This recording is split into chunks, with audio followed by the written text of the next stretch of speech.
நம்ம என்ன பார்க்க போகிறோம் அப்படின்னு பார்த்தீங்கன்னா, நம்ம சிலபஸில் அழகு 1ல் இருக்கக்கூடிய பிரித்தெழுதுக தான் பார்க்க போகிறோம். ஸோ பொதுவாகவே பிரித்தெழுதுக படிக்கிறதுக்கு வந்து பார்த்தீங்கன்னா புணர்ச்சி விதிகள் வந்து ரொம்ப முக்கியம். ஓகேயா?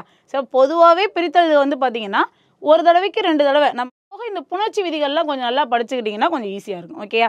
இதில் சில புணர்ச்சி விதிகள் தான் நம்ம பார்க்க போகிறோம். புணர்ச்சினா என்ன அப்படின்னு நம்மளுக்கு தெரிஞ்சது தான். 2 சொல் இருக்கா? அதில் முதல் சொல் எடுத்துக்கோங்க. இதை நிலைமொழின்னு சொல்லுவோம். இது என்னன்னு சொல்லுவோம் அப்படின்னு பார்த்தீங்கன்னா வருமொழி அப்படின்னு சொல்லி சொல்லுவோம். நிலைமொழியோடைய ஈற்றெழுத்தும் வருமொழியோட முதல் எழுத்தும் சேர்றதுக்கு பேர் தான் புணர்ச்சி. ஸோ புணர்ச்சினா என்னது? நிலைமொழியோட ஈரும் வருமொழியோட முதலும் சேர்றதுக்கு பேர் புணர்ச்சி அப்படின்னு நம்ம சொல்லுவோம். ரைட்டா? இதில் புணர்ச்சியை 2 வகையாக பிரிக்கிறோம். ஒன்று வந்து பார்த்தீங்க அப்படின்னோம்னா இயல்பு புணர்ச்சி. என்ன புணர்ச்சி? இயல்பு புணர்ச்சி. இன்னொன்று வந்து பார்த்தீங்க அப்படின்னோம்னா விகார புணர்ச்சி. இயல்பு புணர்ச்சினா என்னன்னு பார்த்தீங்கன்னா எந்த மாற்றமும் இருக்காது. நிலைமொழியும் வருமொழியும் சேரும்போது எந்த மாற்றமே இல்லாமல் சேர்ந்துச்சுன்னா அது இயல்பு புணர்ச்சி. விகார புணர்ச்சினா மாற்றங்கள் ஏற்படும். என்ன மாற்றங்கள் ஏற்படும் அப்படின்னு பார்த்தீங்கன்னா ஒரு 3 விதமான மாற்றங்கள் ஏற்படும். என்னென்ன? ஏதாவது எழுத்து சேரும், அதை வந்து தோன்றல் அப்படின்னு சொல்லி சொல்லுவோம். ஓகேயா?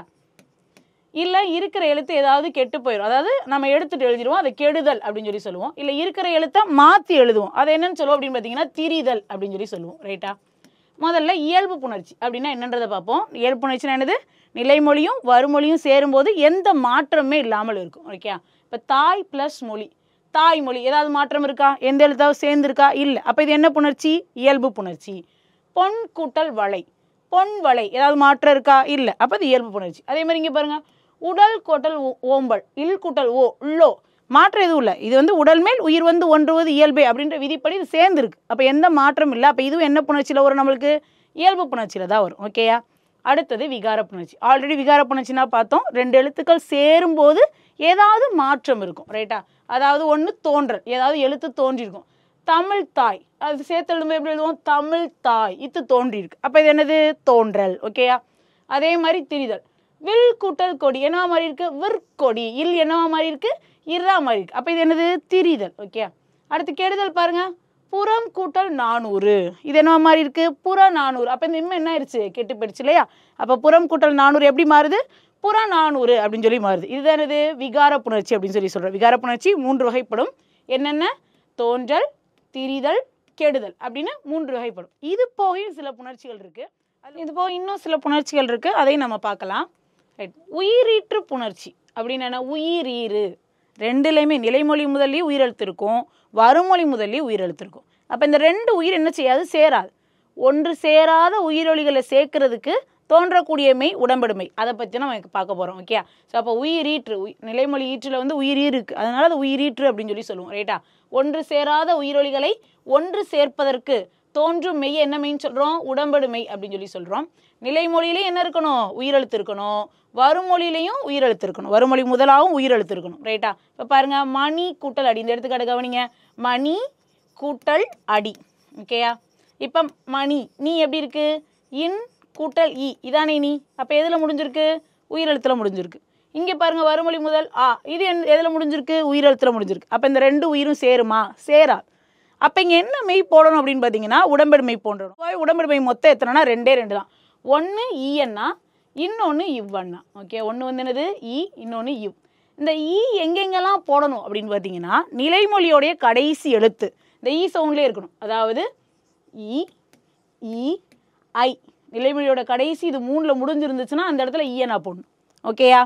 அதே தவிர வேறு ஏதாவது உயிரெழுத்து இருந்துச்சு அப்படின்னோம்னா இவ்வண்ணா போடணும். ஓகே? அதை தவிர வேறு ஏதாவது உயிரெழுத்து இருந்துச்சு அப்படின்னோம்னா இவ்வண்ணா போடணும். அதுக்கு ஒரு நன்னூலில் கூட ஒரு அறிகள் சொல்லுவாங்க. ஈ ஐவழி எவ்வும் ஏனை உயிர்வரின் வவ்வும் ஏமுன் இவ்விருமையும் வரும். ஏஎன்னா என்னது? ஏஎன்னா முன்னாடி ஈயும் போட்டுக்கலாம், இவ்வும் போட்டுக்கலாம். ரைட்? இப்போ இதை எப்படி நம்ம முடிவு பண்ணோம்னா நிலைமொழியோட இறுதி எழுத்தை வச்சு தான். இப்போ இந்த இடத்துல பாருங்க, நிலைமொழியோட இறுதி எழுத்து என்ன இருக்குது? ஈ இருக்குது. ஓகே? அப்போ என்ன போடணும்? நம்ம ஈயன்னா போடணும். அப்போ எப்படி எழுதுவோம்? மணி கூட்டல் ஈ கூட்டல் அடி, ஈ கூட்டல் ஆ, ய, மணி அடி அப்படின்னு எழுதணும். ஓகேயா? ரைட். இப்போ அடுத்ததை பாருங்க, குறு கூட்டல் அருள். ரைட்டா? இப்போ இந்த ரூ இதை பிரிங்க, இர் கூட்டல் ஊ. அப்போ இங்கே என்ன முடிஞ்சிருக்கு? ஊல முடிஞ்சிருக்கு. ஓகே? இங்கே நிலைமொழி ஈற்றில் என்ன இருக்குது? ஊ இருக்குது. வருமொழி முதல்ல என்ன இருக்குது? இங்கே ஆ இருக்குது. அப்போ இங்கேயும் உயிரெழுத்து இருக்குது, இங்கேயும் உயிரெழுத்து இருக்குது. ரைட்டா? அப்போ இங்கே உயிரெழுத்து வந்துச்சுன்னா என்ன தோன்றும் நம்ம பார்க்கணும். நிலைமொழி இறுதியாக ஊ இருக்குது. ஈ ஐயை தவிர வேற எந்த உயிரெழுத்து இருந்தாலும் என்ன போடணும்? இவ்வனா போடணும். ரைட்? அப்போ என்ன எழுதுவீங்க நீங்கள்? குரு கூட்டல் இவ் கூட்டல் அருள் அப்படி தானே எழுதுவோம். அப்போ இவ் கூட்டல் ஆ வா குரு வருள் அப்படின்னு எழுதுவோம். கரெக்டா? ஓகே. ஸோ அப்போ இதை ஞாபகம் வச்சுக்கணும். ஈ ஐ வழி எவ்வும் இந்த 3 எழுத்து இருந்துச்சு அப்படின்னோம்னா ஈயனா போடணும். வேற ஏதாவது உயிரெழுத்து இருந்துச்சுன்னா இவ்வனா போடணும். ஏஎன்னா இருந்துச்சுன்னா ஈயும் போட்டுக்கலாம் இவ்வும் போட்டுக்கலாம். ரைட்டா? இதை தான் நம்ம உயிரீற்று புணர்ச்சி அப்படின்னு சொல்லி சொல்கிறோம். அடுத்து என்ன புணர்ச்சி பார்க்குறோன்னு பார்த்தீங்கன்னா குற்றிய லுகர புணர்ச்சி. குற்றிய லுகரம்னா என்னது? நிலைமொழியோட ஈற்றில், அதாவது ஒரு சொல்லுடைய கடைசி எழுத்து எதில் முடிஞ்சிருக்குன்னு பார்த்தீங்கன்னா கு சு டு து பு ரு இதில் எதையாவது ஒன்று கொண்டு முடிஞ்சிருக்கணும். ரைட்டா? அதாவது வள்ளின உகரத்தை கொண்டு முடிஞ்சிருக்கணும். வள்ளின உகரம்னு என்னது? இக்கு கூட்டல் உ கு. கரெக்டா? இச்சு கூட்டல் உ சு. கரெக்டா? இட்டு கூட்டல் உ டு. இட்டு கூட்டல் இத்து கூட்டல் உ து. இப்பு கூட்டல் உ. இரு கூட்டல் உ. இதைத்தான் வள்ளின உகரங்கள் சொல்கிறோம். வள்ளின மெய்யோட உகரம் சேர்ந்துச்சு அப்படின்னோம்னா அதை வள்ளின உகரம் அப்படின்னு சொல்லி சொல்கிறோம். ஓகேயா? ரைட். அப்போ அதாவது ஒரு சொல்லுடைய கடைசி கு சு டு து பு ரூல முடியும் பொழுது அதோட உகரம் தன் மாத்திரை அளவுல இருந்து குறைஞ்சு ஒழிச்சுச்சுன்னா அதை குற்றிய லுகரம் அப்படின்னு சொல்லி சொல்கிறோம். ஓகேயா? இப்போ பாருங்க, பந்து கூட்டல் ஆட்டம் கடைசி என்ன இருக்குது பாருங்க? தூ இருக்கா? அப்போ இது என்ன எழுத்து? குற்றிய லுகர எழுத்து. குற்றிய லுகரத்தை பற்றி நம்ம படிக்கும்போது பார்த்தீங்கன்னா குற்றிய லுகரம் எத்தனை வகைப்படும் பார்த்தீங்கன்னா 6 வகைப்படும். என்னென்ன? முதல்ல எடுத்தோனையும் நெடில் தொடர் குற்றிய லுகரம். நெடில் தொடர் அப்படின்னா என்ன? நெடில் தொடர்னா 2 எழுத்து இருக்கணும். ஒரு எழுத்து குசுறு துபுரில் இருக்கணும், இன்னொரு எழுத்து நெடில் எழுத்தாக இருக்கணும். ஃபார் எக்ஸாம்பிள் இப்போ 6 ஓகேயா? என்ன இருக்குது? 2 எழுத்து. ஒரு எழுத்து என்னது? குசுறு துபுரில் இருக்குது. இன்னொரு எழுத்து என்ன இருக்குது? நெடிலில் இருக்குது. இது நெடில் தொடர் குற்றிய லுகரம். உயிர் தொடர் குற்றிய லுகரம் பாலாறு வச்சுக்கோங்க. கடைசி எழுத்து குசுறு துபுர். அதுக்கு முந்தின எழுத்து என்னவா இருக்கணும்? உயிர்மை எழுத்தாக இருக்கணும். இல் கூட்டல் ஆ லா உயிர்மை எழுத்தாக இருக்கா? ஆயுத தொடர் குற்றிய லுகரம் எஃகு. கடைசி எழுத்து குசுறு துபுரு. அதுக்கு முந்தின எழுத்து ஆயுத எழுத்தாக இருந்துச்சுன்னா அது ஆயுத தொடர் குற்றிய லுகரம். ஓகேயா? பந்து கடைசி எழுத்து குசுறு துபுரில் முடிஞ்சிருக்கு. அதுக்கு முந்தின எழுத்து இது என்ன மெய்ன்னு நம்ம கண்டுபிடிக்கணும். இந்த எந்த மெய்? ஞாபகம் வச்சுக்கோங்க. என்ன? ஞெங்கென நம்மன. அப்போ இது என்னது? மெல்லின மெய். அப்போ இது என்ன தொடர்? மென் தொடர் குற்றிய லுகரம். பாக்கு கடைசி எழுத்து குசுறு துபுரு. அதுக்கு முந்தின எழுத்து கவனிங்க இக் கசட தவிர வள்ளினம். அப்போ இது என்ன தொடர்? வன் தொடர் குற்றிய லுகரம். ஓகேயா? மூழ்கு கடைசி எழுத்து குசுறு துபுர முடிஞ்சிருக்கா? முடிஞ்சிருக்கு. அதுக்கு முந்தின எழுத்து கவனிங்க இல் எரள வளல. அப்போ இது என்ன தொடர்? இடைத்தொடர் குற்றிய லுகரம். ஓகே, அவ்வளோதான். குற்றிய லுகரம் அதோட வகைகள் கண்டுபிடிக்கிறது ரொம்ப ஈஸி. கடைசி எழுத்தை பார்க்கணும், அதுக்கு முந்தின எழுத்து ஏதோ அதை பொறுத்து அந்த தொடர். 2 எழுத்து இருந்தால் அதுக்கு முந்தின எழுத்து நெடில் எழுத்தாக இருந்தால் நெடில் தொடர். அதுக்கு முந்தின எழுத்து உயிர், அதாவது குசுறு துபுருக்கு முந்தின எழுத்து உயிர்மையாக இருந்துச்சுன்னா அது உயிர் தொடர் குற்றிய லுகரம். குசுறு துபுருக்கு முந்தின எழுத்து ஆயுத எழுத்தாக இருந்துச்சுன்னா அது ஆயுத தொடர் குற்றிய லுகரம். குசுறு துபுருக்கு முந்தின எழுத்து வள்ளின மெய்யை கொண்டு முடிஞ்சிருச்சுன்னா அது வன் தொடர் குற்றிய லுகரம். குசுறு துபுருக்கு முந்தின எழுத்து மெல்லின மெய்யை கொண்டு முடிஞ்சிருந்துச்சு அப்படின்னம்னா அது மென் தொடர் குற்றிய லுகரம். குசுறு துபுருக்கு முந்தின எழுத்து இடையின மெய்யாக இருந்துச்சுன்னா இடைத்தொடர் குற்றிய லுகரம். இவ்வளோதான் 6 வகைப்படும். ரைட்டா? அப்போ இந்த பந்து நம்ம ஆல்ரெடி சொல்லிட்டோம். இது என்ன தொடர்? மென் தொடர் குற்றிய லுகரம். இப்போ கடைசி எழுத்து குசுறு துபுரா இருக்குது, ஞாபகத்தில் வச்சுக்கோங்க. இங்கே என்ன இருக்குது? ஆ உயிர் எழுத்து இருக்குது. இப்போ கவனிங்க, இந்த தூ எப்படி பிரிப்போம்? இத்து கூட்டல் ஊதானே தூ.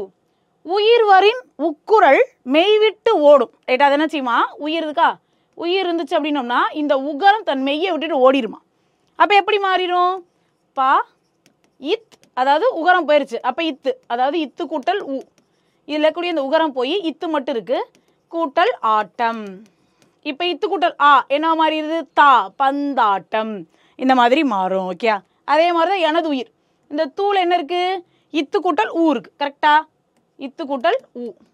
இங்கே என்ன இருக்குது? உயிரெழுத்து இருக்குது. கரெக்டாக? அப்போ என்ன ஆயிரும்? இந்த ஊ என்ன செய்கிறோம்? தன்னோட மெய்யை விட்டுட்டு ஓடிடுது. உயிர் வரின் உக்குரல் மெய் விட்டு ஓடும் அப்படின்ற விதிப்படி என்ன செஞ்சிருது? இந்த உகரம் கெட்டு போயிடுது. அப்போ மிச்சம் என்ன இருக்கும்? ஏ ந இத்து மட்டும் இருக்கும், கூட்டல் உயிர். இப்போ இத்து கூட்டல் ஊ தூ எனது உயிர்னு மாறும். இதை தான் நம்ம என்ன புணர்ச்சி சொல்கிறோம்னா குற்றிய லுகர புணர்ச்சி அப்படின்னு சொல்லி சொல்கிறோம். ஓகேயா?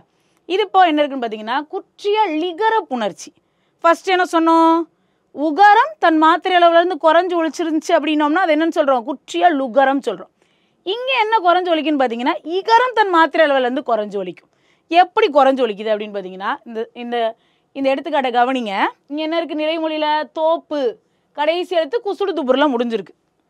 இது வருமொழி. வருமொழியோட முதல் எழுத்தை பாருங்க யா இருக்கு. கரெக்டாக வருமொழியோட முதல் எழுத்துல என்ன இருக்கு? யா இருக்கு. இது ஸ்டேட்மெண்ட்டே எப்படின்னு பார்த்தீங்கன்னா, நிலைமொழியோட ஈட்டில் வள்ளின உகரங்கள் குசுடு துபுரில் முடிஞ்சிருக்கணும். வருமொழி முதல்ல யகரம் வரணும். அப்படி வந்துச்சு அப்படின்னோம்னா இந்த உகரம் என்னவாயிருமா? அதாவது தோப்பு கூட்டல் யாது. இதில் இருக்கலையே இந்த தோப்பு இப்பு கூட்டல் ஊ. நிலைமொழி ஈட்டுல குசுடு துபுரி இருந்து வருமொழி முதல்ல யகரம் வரின் இந்த உகரம் இகரமாக திரிந்து தன் மாத்திரை அளவுல இருந்து குறைஞ்சு ஒலிக்கும். ஓகே, அப்போ என்ன ஆகுது? தோப்பு கூட்டல் யாது என்னது? இப்பு கூட்டல் ஈ, தோப்பி யாது அப்படின்னு மாறுது. ஓகே, அதே தான் இங்கேயும். நிலைமொழி ஈட்டில் என்ன இருக்கு? குசுடு துபுரு இருக்கு. வருமொழி முதல்ல என்ன இருக்கு? யா இருக்கு. அப்போ என்ன நம்ம ஃபார்முலா படிப்பதுக்கு? நிலைமொழி ஈட்டில் குசுடு துபுரி இருந்து வருமொழி முதல்ல யகரம் வரின் என்ன மாறிடும்? இதில் இருக்கக்கூடிய உகரம் இட்டு கூட்டல் ஊ, இதில் இருக்கக்கூடிய ஊ ஈயா மாறி டீயா மாறிது. ஓகே, அப்போ நாடு கூட்டல் யாது என்னவா மாறிடுது? நாடியாது அப்படின்னு சொல்லி மாறுது. ஓகேயா, ரைட். அடுத்து என்ன புணர்ச்சி பார்க்குறோம் அப்படின்னு பார்த்தீங்கன்னா முற்றியல் உகர புணர்ச்சி. ரைட், குற்றியல் உகரம் பார்த்துட்டோம், குற்றியல் லிகரம் பார்த்துட்டோம். இந்த முற்றியல் லிகரம்னா என்ன அப்படின்னு பார்த்தீங்கன்னா, உகரம் தன் மாத்திரை அளவுலேருந்து குறைஞ்சு ஒழிச்சிச்சுன்னா குற்றியல் உகரம். அப்போ குறைஞ்சு ஒழிக்கலாட்டி அதை முற்றியல் உகரம் அப்படின்னு சொல்லி சொல்லுவோம். எந்தெந்த உகரங்கள் தன் மாத்திரை அளவுலேருந்து குறைஞ்சு ஒழிக்காது அப்படின்னு பார்த்தீங்கன்னா, வள்ளின உகரங்களை தவிர மெல்லின உகரமோ இடையின உகரமோ தன் மாத்திரை அளவுலேருந்து குறைஞ்சு ஒழிக்காது. ரைட், அப்போ ஃபார் எக்ஸாம்பிள் 7 லூ என்னது? இல் கூட்டல் ஊ. கரெக்டா? அப்போ இது என்ன உகரம்? இடையின உகரம். இது தன் மாத்திரை அளவுலேருந்து குறைஞ்சு ஒழிக்குமான்னு கேட்டிங்கன்னா குறைஞ்சு ஒழிக்காது. தன் மாத்திரை அளவுலேருந்து குறைந்து ஒழிக்காத உகரம் முற்றியல் உகரம். இதை தவிர எது குறைஞ்சு ஒழிக்காது அப்படின்னு பார்த்தீங்கன்னா, தனிக்குறிலை தொடர்ந்து வரும் வள்ளின உகரம் தன் மாத்திரை அளவுலேருந்து குறைஞ்சு ஒழிக்காது. அது என்ன தனிக்குறில்? இப்போ பஸ்ஸு, இது ஆல்ரெடி நம்மளுக்கு டிஎன்பிசியில் கேட்ட கொஸ்டின். ஒரு ஆட் ஒன் அவுட்டில் இது ஒன்று வச்சுருந்தாங்க. ரைட்டா? ஸோ எது வேறு, அதாவது எல்லாமே நெடில் தொடராக கொடுத்துட்டு இதை மட்டும் வச்சுருந்தாங்க. Okay, right. அதாவது இங்கே பாருங்கள், கடைசி எழுத்து குசுறு துபுரா இருக்குது, வள்ளின உகரம் தான் குசுறு துபுரு. முந்தின எழுத்தை கவனிங்க, குறில் எழுத்தாக இருக்குது. அப்போ இதைத்தான் என்ன சொல்கிறாங்கன்னா, தனிக்குறிலை தொடர்ந்து வள்ளின உகரம் வந்துச்சுன்னா அது தன் மாத்திரை அளவுலேருந்து குறைஞ்சு ஒழிக்காது. அப்போ முற்றியல் உகரம்னா 2 தான். தனிக்குறிலை தொடர்ந்து வள்ளின உகரம் வந்துச்சுன்னா அது தன் மாத்திரை அளவுலேருந்து குறைஞ்சு ஒழிக்காது. அதே மாதிரி மெல்லின உகரமோ இடையின உகரமோ சொல்லோர இறுதியில் வந்தாலும் தன் மாத்திரை அளவுலேருந்து குறைஞ்சு ஒழிக்காது. இப்படிப்பட்ட உகரங்கள் நம்ம என்னன்னு சொல்கிறோம்னா முற்றியல் உகரம் அப்படின்னு சொல்லி சொல்கிறோம். இதுலேயும் என்ன புணர்ச்சி வருதுன்னு பார்த்தீங்கன்னா, நம்ம ஃபஸ்ட்டு படித்தோம்ல அதே மாதிரி தான். உறவு கூட்டல் அழகு. இங்கே என்ன இருக்குது? உ, அதாவது உயிர் எழுத்துல முடிஞ்சிருக்கு. இங்கே என்ன இருக்குது? இங்கே உயிர் இருக்குது. உயிர் வரின் உக்குரல் தன் மெய்யை விட்டுட்டு ஓடிடும். ஓகேயா? அப்போ என்ன ஆயிருங்க? உறவு கூட்டல் அழகு இருக்குது. இது என்ன மாறிடும்? உறவழகாக மாறிவிடும். ஓகேயா? அதே மாதிரி இங்கே பாருங்க, நிலவு கூட்டல் ஒலி. ரைட்டா? இதில் என்ன இருக்குது? உ, இவ் கூட்டல் உ. அப்போ இங்கே என்ன இருக்குது? உயிரெழுத்து, அதாவது உகரம் இருக்குது. இங்கே என்ன இருக்குது? ஓ, உயிரெழுத்து இருக்குது. அப்போ உயிர் வரின் உக்குரல் மெய்யை விட்டுட்டு ஓடிடுது. அப்போ என்ன ஆயிரும்? நிலா இவ் கூட்டல் ஒலி. இது எப்பயும் போல் இவ் கூட்டல் ஓவா மாறிடும். ரைட்டா? அப்போ நில ஒலி அப்படின்னு சொல்லி மாறும். ஓகே, ஸோ இந்த மாதிரி சில புணர்ச்சி விதிகளாக நம்ம பிரித்தெழுதுக்காண்டி பார்த்துருக்கோம். பிரித்தெழுதுக ரொம்ப முக்கியமான சாப்டர் அழகு 1 பொறுத்த வரைக்கும். இப்போ பிரித்தெழுதை பொறுத்த வரைக்கும் ஒரு தடவைக்கு 2 தடவை உச்சரித்து பார்த்து எடுத்தாலே போதும். அது போக பார்த்தீங்க அப்படின்னோம்னா நீங்கள் நல்லா திருப்பி திருப்பி சொல்லி பாருங்கள். அதனால ஈஸியாக எடுத்த முடியும். நன்றி.